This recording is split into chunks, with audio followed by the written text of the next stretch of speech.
This is like one of the first movies, well, Batman movies that I've seen where I think I only hear the word Batman once in the whole movie. They just usually call him, Hey, Vengeance! Come on, Vengeance. I'm Vengeance. you know. What you watching?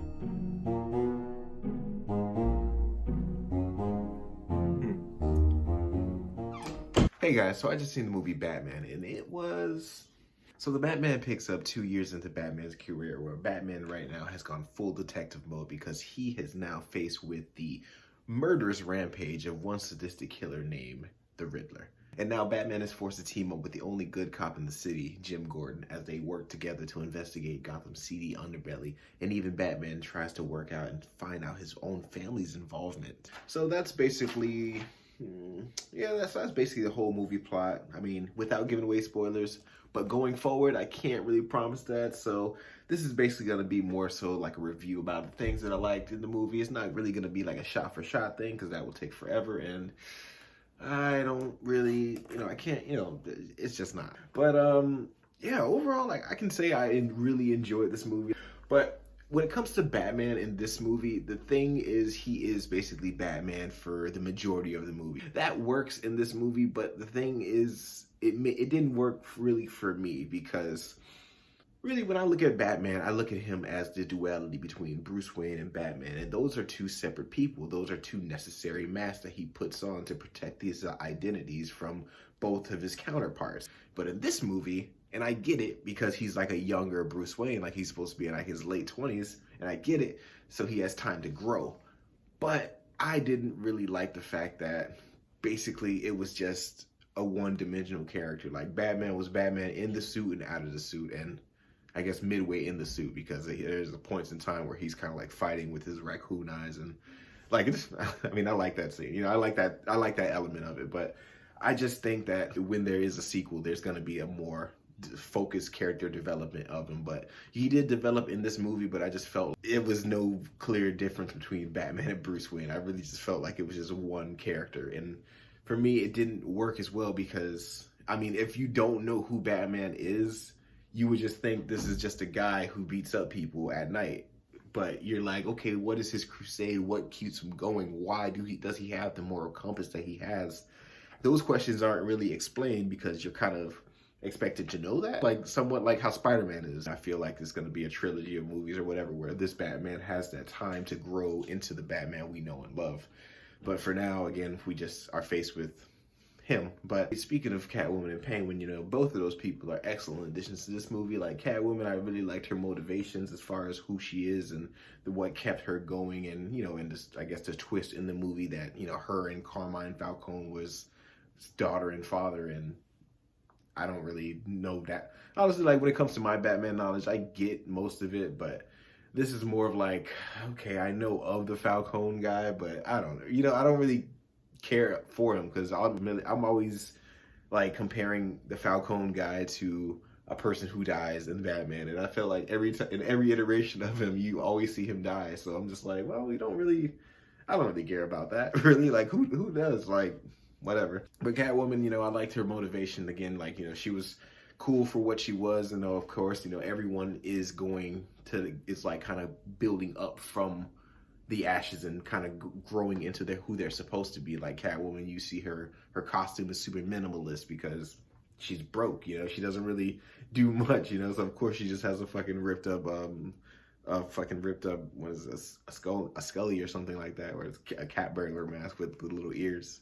And same thing with the Penguin, he's like a small time enforcer, like he's like the number 2 for Falcone and stuff like that, but towards the end of the movie he becomes and moves into that number 1 spot. And that when he was the number 2 guy, he was more of like a joke and stuff like that. So you kind of see him grow in the movie, and I guess in subsequent movies and like the HBO series that's coming out, you're gonna see him kind of rise into the person he's destined to be. So that's kind of cool. And one more thing I want to have to say, the car chase, the Batmobile car chase. When I say that was like, that part right there really got me like, yo, like I was watching the movie, and as you see like the car you basically see the car kind of like charging up in a way, you're just like, holy shit.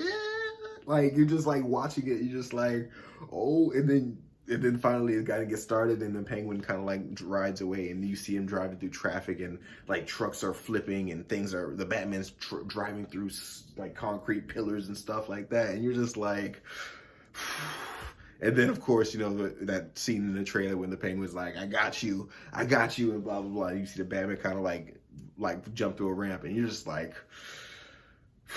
that part, like, best scene for me, like that was like the best part of the whole movie. Like, honestly, like I said, the movie's solid. It basically ends with the bad guy basically winning, kind of, because like he succeeds in his mission. Like, he does what he says he's gonna do, and it happens. But you know, I guess the only thing that doesn't happen is the Riddler, for some strange reason, expected Batman to be on board with his evil crusade, and in his eyes, I guess I get it, because he's like, come on, we want the same thing, Batman, blah, blah, blah. But in the end, Batman's just like, yo, you're fucking crazy. I don't even, who is this guy? I don't know who he is.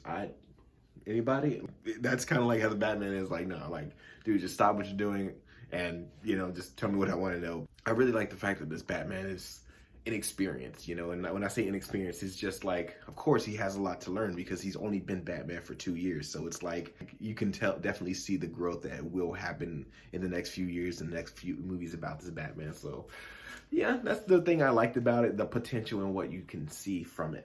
But the things I didn't like about the movie, honestly, I feel like the movie could have been maybe like 40 minutes shorter. That's just me. There are some things I'm just like, yeah, I don't think we really needed that. Like, I don't, you know, it's like certain parts of the movie where I'm just like, man, you know, because it was a point in time where I kind of like looked at my phone and I'm just like, geez, this movie's pretty long, you know.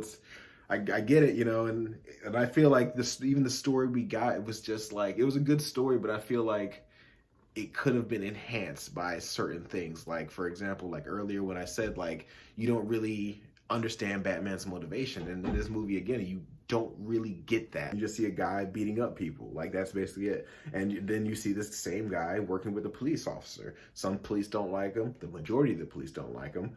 But there are some police officers that vouch for him. And you're just like, what's up with that, you know? But for me, I just feel like the other movie was too long. And man, you know, like, it was kind of boring at parts, you know. At the same time, though, it's been maybe like a week for me since I've seen the movie, and I still think about it. So I guess it did leave some type of impact on me, but that's just how I feel. Oh yeah, and there's another thing about the movie that I did not like. There's a scene towards the very end where basically the Riddler is arrested and he's sitting in a jail cell, and then the person right next to him is pretty much, and it is pretty much confirmed at this point, because the director even confirmed it himself, that person that the Riddler was sitting next to was the Joker.